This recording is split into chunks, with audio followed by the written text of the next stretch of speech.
Everyone's Ellis, and this is the patch 13 notes rundown here on the FlyQuest LoL YouTube channel, and we're just going to right into it. I do want to mention this patch is not great, okay? This is the 13.10 Resident Sleeper waiting room, where 13.10 is going to overhaul everything, and a couple of the leaks from 13.10's new items just started coming out over on Twitter, and so over on my YouTube channel, I will have a video that goes over all the new items that apparently is coming out. They are not definitive, and they're just the beginning of the leaks, I guess, but I just saw that happened at the time of recording this. Okay, so as you can see here, nerfs and buffs, there's practically nothing. The biggest thing in this patch is Neeko. The Neeko mid-scope rework thingy update is what ended up happening. So I already reacted to Neeko. That is a different video that is on my main YouTube channel, and people can see that there. Basically, the way that everyone can look at this is that they buffed her basic abilities. They buffed her Q, they buffed her W, they buffed her E. I think that likely she's going to end up as a support champion more than other champions. And I say this mostly because of her W and the fact that she can get access to, you know, the legendary item from Spell Thieves, and then she can have one of her core and then a second item, right? And that's pretty much it.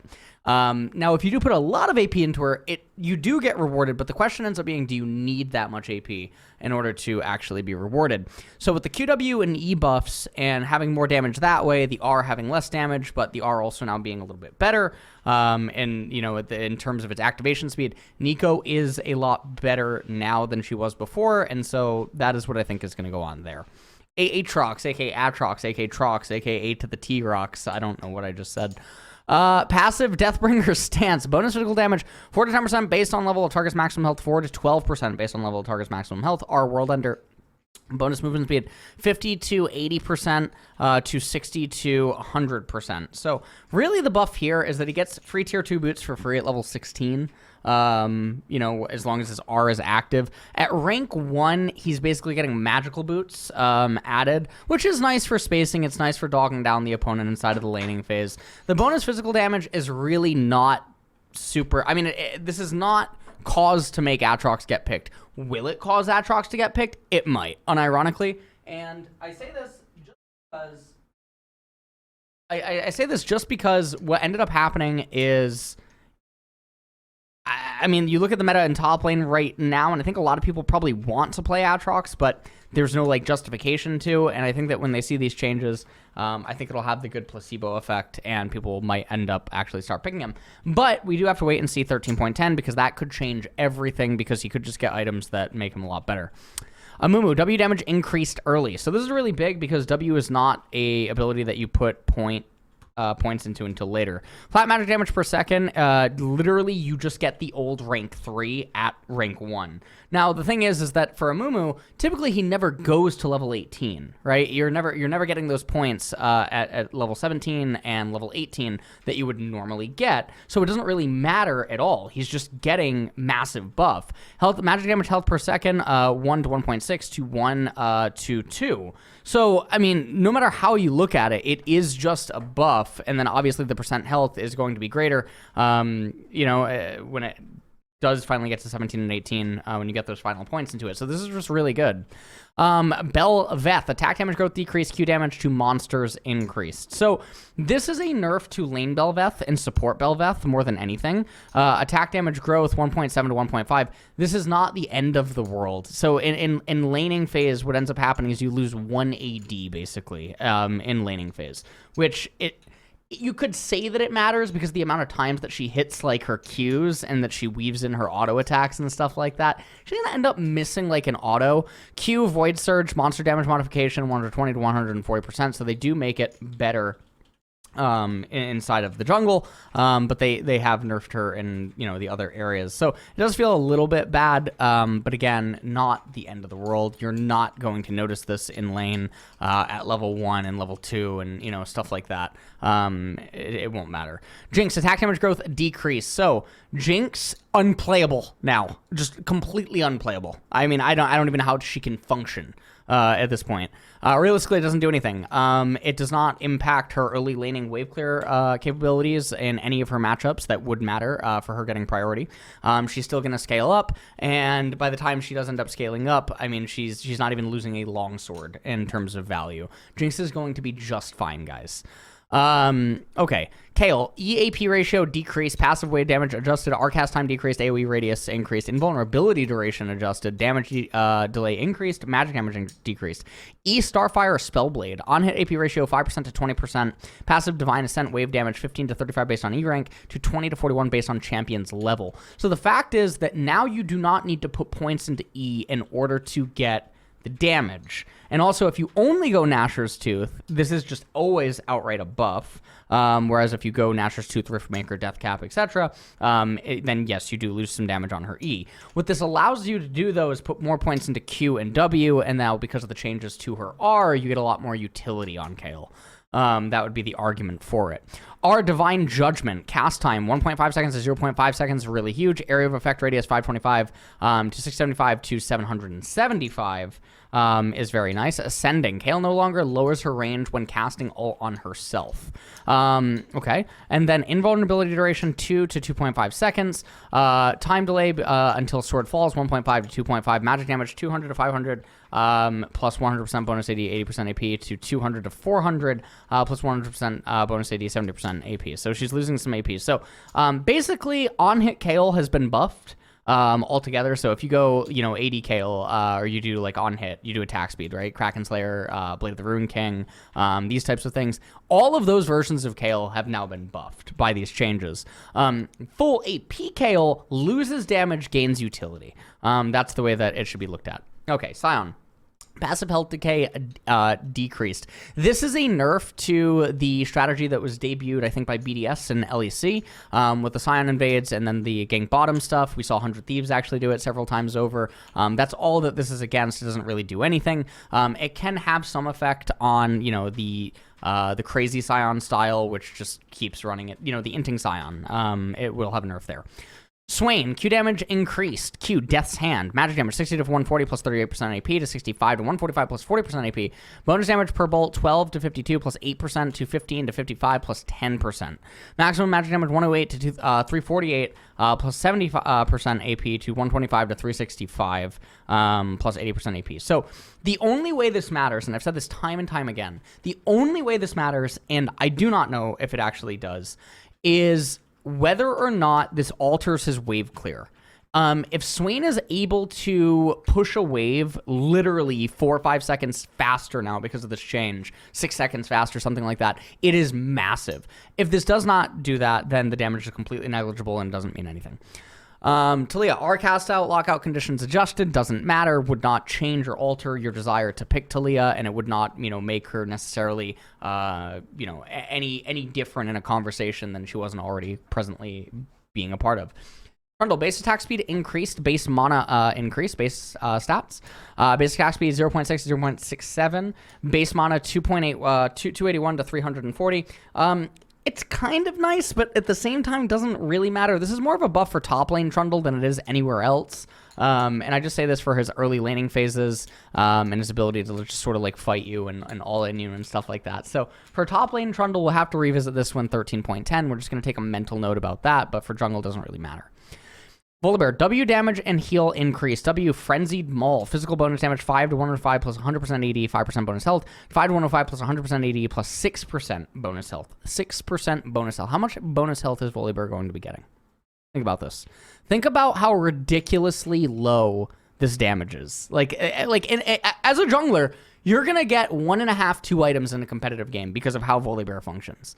So think about the amount of bonus health that you're actually getting. Now, I understand that you get your ultimate. We're talking about 1% bonus, not max, bonus health, okay? Heal ratio based on missing health, 7 to 13% to 8 to 16%. Wow! That's ridiculous. It's such a placebo. I love it. But funnily enough, it might actually be enough to propel him back into the meta. Items. Lich Bane, ability power 75 to 85. Does not matter. So the reason that I say this doesn't matter is there's some champions that do use this item. Echo uses this item. Fizz uses this item. Victor uses it sometimes. Twisted Fate uses it. Now, of those champions that I just mentioned, Twisted Fate is the most meta prevalent, I think, of those champions that really does go Lich Bane pretty consistently. You're getting, you know, you multiply, you take the ability power, you add it into all of his abilities, and then you get a number, right? You're going to be dealing some more damage now in a fight. You're probably going to be gaining, you're looking at 10 ability power. If TF does 2 full rotations, or 3 full rotations of abilities, yes, you're getting a little bit of extra damage. For Fizz, likewise, you are getting a little bit of extra damage when this item does kick in. It is a nice buff when you consider that these champions have very low cooldowns. They get the Lich Bane. I mean, it also amplifies Lich Bane's own proc, right? So you are getting value that way. It's a nice buff for those champions. Expanded Wall Emote Wheel, that's obviously really good. ARM adjustments, MSI Cup Clash. And so, guys, like I always said, if you guys didn't see the newest patron video, I did a video going over the tier list. I had the tier list open, talked about the reason that the list looks the way that it does, why changes don't happen, you know, as frequently as some people would, you know, expect, and a bunch of other stuff. For MSI Cup Clash, honestly, if you already have the last patch's patron tier list, if you got that before May started, you know, then you have it, because there's not going to be any changes to 13.9. 13.10 is going to probably overhaul everything with the major patch that's coming. Behavioral systems. In-game reporting is now a feature. You can now create and update reports during the course of the match. You can also update your reports in the post-game screen if you have a change of heart or notice something new. Mute updates. We've consolidated your mute options into a new panel that can be accessed through the scoreboard just below the report button. Mute all and self-mute. We've added mute all and self-mute controls now located next to your own champion portrait and the summoner spells. That's very cool. Bug fixes, quality of life, and that is it. Now we have the best part of the patch. Now let's go over some stuff. Did anything here impact competitive? The only things that potentially impact competitive are AD Kayle, Swain if it alters his wave clearing, and then Neeko. That's it. Everything else, placebo. If they appear in competitive, that's just, I mean, that's just it. That's just completely it. If it ends up happening, and that is, you know, I mean, that is the, that's the way that it goes. All right, now we move on to the skins. So this is Ink Shadow Aurelion Sol. This is really cool. It does give me some sort of like Kamigawa, Nicol Bolas vibes. And listen, I'm really excited, okay? You know, I'm hoping that I'm able to do some stuff with Wizards soon, okay? That's all I'm going to say. And I look forward to it. Magic the Gathering is having its best set ever, March of the Machines, if you have played the draft. We move on to this. I think this is Master Yi, right? And this is Master Yi. That almost looks like Aurelion Sol in the background. This is Master Yi, right? Yeah, this is Master Yi. And then over here, we have Ink Shadow Udyr. You know, I mean, the splash arts are all really pretty. This really does feel like Tekken or like Kamigawa or something like that. This looks like King, almost. Or it looks like, you know that guy from Mortal Kombat? What was his name? It's like Kintaro, right? Kintaro, I think. Mortal Kombat? Yeah, Kintaro. Yeah, this looks like Kintaro. See? Looks like Kintaro. Kind of, right? This is obviously in Shadow Volibear. And then here we have the Yasuo splash art. He looks way too... He honestly looks like Solid Snake or like Raiden or whatever, like, you know, that we want to talk about. Then you have Ink Shadow Yone. Honestly, I couldn't tell that it was Yone when I saw the splash art. And then I saw people say that, you know, he's very obviously noticeable. And then I looked at some of his other skins and I guess I noticed, but yeah.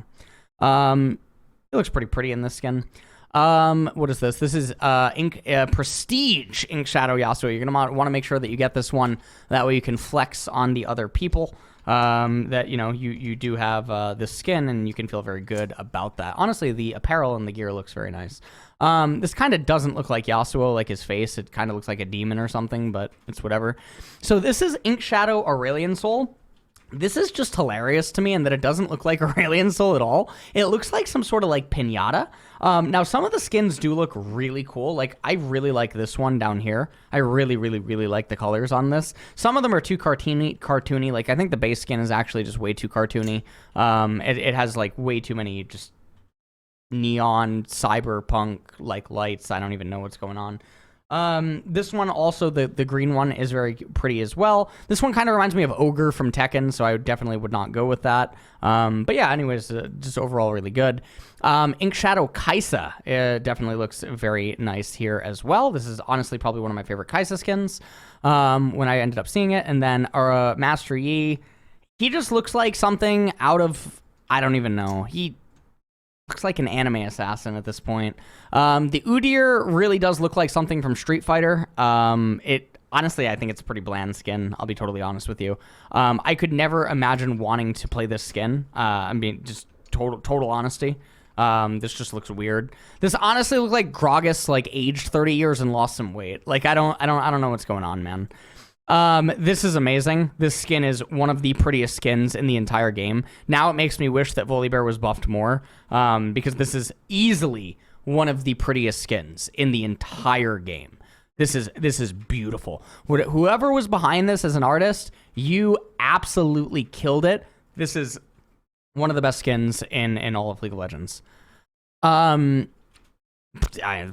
don't watch my videos. It's totally fine. But you know, I just thought I'd give credit. This looks really cool as well. The skin, it kind of like, some of this looks like what is it? Like Rurouni Kenshin. This skin kind of gives me a Rurouni Kenshin vibe, which is really cool. Or like an Akuma vibe or something. So that's pretty cool. And then this is the Yone. The Yone thing looks a little bit weird here. This looks like Shishio from Rurouni Kenshin. Shishio meets Saito, right? Would be like a pretty apt comparison because of the length of his sword. And you know what everyone says, you know, the longer the sword, the better it is, right? Size matters. Don't let anyone tell you otherwise. Where are we going with this? Okay, so that is going to be it. 13.10 patch rundown is going to be absolutely massive. So if you do subscribe to the FlyQuest LoL YouTube channel, or if you just catch it in the algorithm, whatnot, that is going to be a massive patch, and I look forward to actually doing that one in 2 weeks. So I will see you guys all back here for that one. Bye-bye.